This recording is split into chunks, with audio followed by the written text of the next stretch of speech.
Okay, welcome to the first day of Chapter 4. And Chapter 4, we're going to be working with quantitative numbers. And at this point, you should have your notes all set with the date on the top and the right. And you should have labeled it as Chapter 4. Notes are the keywords ready to be put on the side and the summary on the bottom. So in this chapter, we are talking about quantitative variables. So no longer are we talking about categorical. You're going to see lots of numbers and what we do with those numbers and calculations. So the first thing when you're dealing with a lot of numbers, and often when you're collecting data, when I collected data, I had a lot of numbers to be looking at and had to figure out what to do with them. So summarizing the data helps us when we look at large sets of quantitative data. Without those summaries, we don't know what the data is going to tell us. We don't know what story we want to tell. We might have something in our mind, but we want to figure out what is the data going to show us. And we're going to be making a picture. We can't use bar charts or pie charts because those are for quantitative data. So make sure that you've written down somewhere that bar charts and pie charts are for categorical data. We will not be using those with quantitative data. Okay, so quantitative data is coming up right now. Okay. All right, so histograms. So while this doesn't have to do with death per se, it has to do with some natural disasters. So this is the example that the book uses, and so this is the slides that I have to show you. So with histograms, that's what we use to work with quantitative data. And the histogram on the next page is going to show you the distribution of earthquake magnitudes. So how strong all the earthquakes are. So first you take all of the information that you're given and you're going to slice them up depending on the span of values that you have. So these are called bins. And again, I tried to make different colors with the vocabulary words that I want you to know. Okay, so with quantitative data, if we're making a histogram, we're going to separate all of that data into different bins, and that's up to you. We're gonna be piling the data into that. Okay, the bins and the counts in each one have they're given. That's what you're going to look at with the distribution of the quantitative variable. Okay, so that's how the distribution is going to show to you. So here's your histogram of the earthquake magnitudes. So along the bottom, we have the different magnitudes. So ranging from 5 all the way up to 9. And the histogram is going to plot those bins all along the bottom here. Okay. It can also be turned sideways. You're going to see that with a lot of histograms, and then the stem and leaf plots that we're going to look at. Things can be done sideways. Usually you see it this way. Okay, so on the left are the number of earthquakes, and notice that there's explaining the y-axis here and the x-axis, and this is really the title, although it should be written right above it. Okay, so it's going to display the distribution at a glance, and here's the histogram of the earthquake magnitudes. Over how long, it doesn't tell us. But that's all we have. Okay.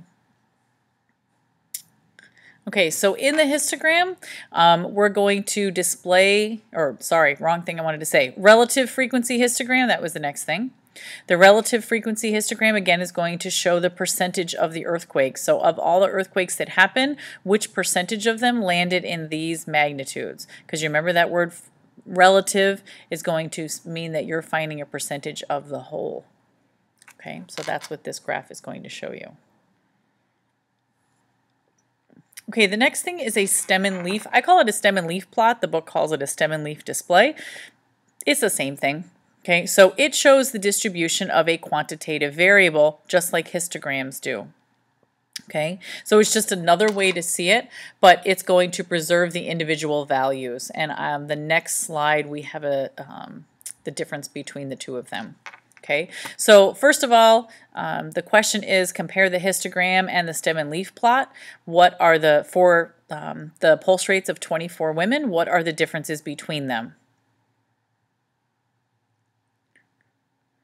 So the differences that you should notice is on the histogram, we can see overall what this is going to be looking like. We can see that generally speaking, the number of women, there are 4 women between looks like 60 and probably 80 all have there are 4 women that all have that pulse rate. Okay.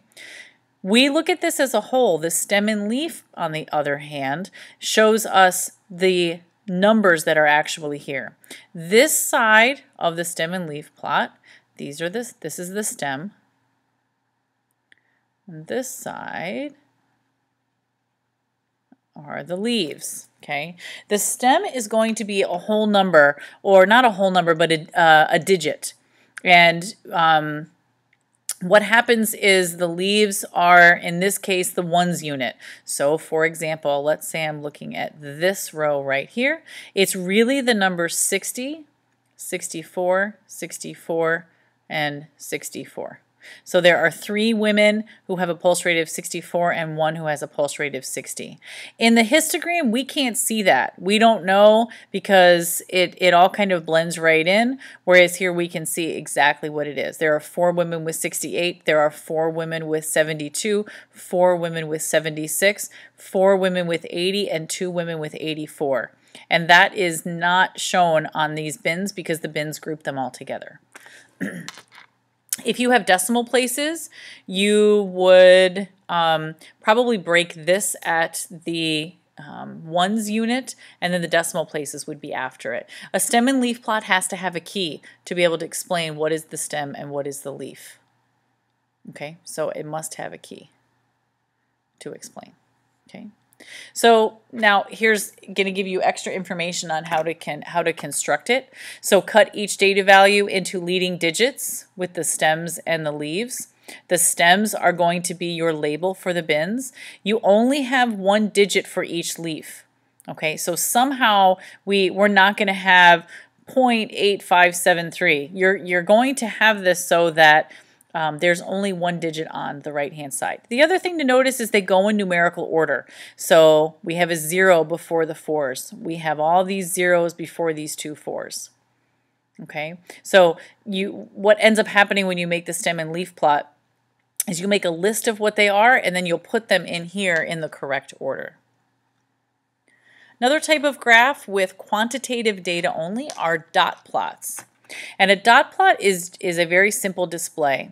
It places a dot along the axis for each case in the data. So here are the number of races that we have, and I should say that the dot plot shows the Kentucky Derby winning times, plotting each race as its own dot. Each one of these little dots is the winning time at a Kentucky Derby. Okay, so there goes all the way up to, must be like 33. You just put the dot for however many races there were. Okay, so let's say we look at 130. So there were 1, 2, 3, 4, 5 races with a winning time of 130 seconds.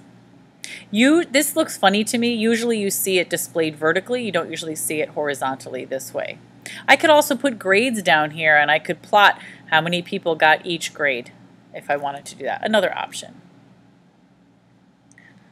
Okay, so in the thinking before you draw, okay, you need to make sure that you are satisfying this quantitative data condition. So you have to make sure that the data you're looking at, it's for a quantitative variable. You have to know that you have actual units. That will help you also know that it's going to be quantitative data. Okay, so before doing any of these things, you're going to make sure that it's quantitative data. And as we go through this, you will have a sentence that says, the data provided is quantitative because, and something like that. Something that you'll add to that. Okay, right now in this video, we're only going to talk about shape, and then a video over the weekend will have to do with center and spread and more information from chapter 4. So when talking about a distribution, you have to talk about these 3 things. So really, you're going to label your answer, making sure that you cover these 3 pieces of data when you're talking about the distribution with a quantitative variable. You're going to talk about the shape, what's happening at the center, and what's the spread of the data. So first, we're going to talk about shape. Okay. Does it have a single central hump or several separated humps? I'll talk about what that means. Is it symmetric? Are there any unusual features? So when you're talking about the shape, these are the pieces of information that you want at the ready when you're talking about the shape, because that's going to provide information for you. Okay. So this book calls them humps. You have talked about this in Algebra 2, and I think you did this in pre-calc as well. They're called modes. So does the histogram have a single central hump or several separated? What's several separated bumps? What's going on? So every time you see a bump in the graph, you know that as a mode. And it can have one main peak, two peaks that might not be exactly the same, but they're pretty close to each other, and then it's called bimodal, or three or more peaks are called multimodal. That'll tell you different information about the graph, and we'll spend some time looking at graphs and then being able to describe them a little bit more. Okay, so first of all, when you look at this graph, it is bimodal. There are two humps on this graph, and that will tell us something about it. I don't even know what this graph is about. But there are two pieces right here that stand taller than everything else. So that's something interesting to say about the graph. And you don't need to speculate why or what is happening. You just need to state that it is. Okay? If you have a graph that doesn't appear to have any mode, then we say that it's uniform because there's nothing really changing here. It varies a little bit, but there's really nothing significant. If it was down here and then it went up, or something was standing up taller than the rest of them, then we would say that it had a mode. But right now that it's unimodal. But right now, because they're all pretty close together, we don't really say there's anything special going on about that. Okay. All right, so at this point, you're going to pause and prepare your notes and set all of that, and I will see you tomorrow.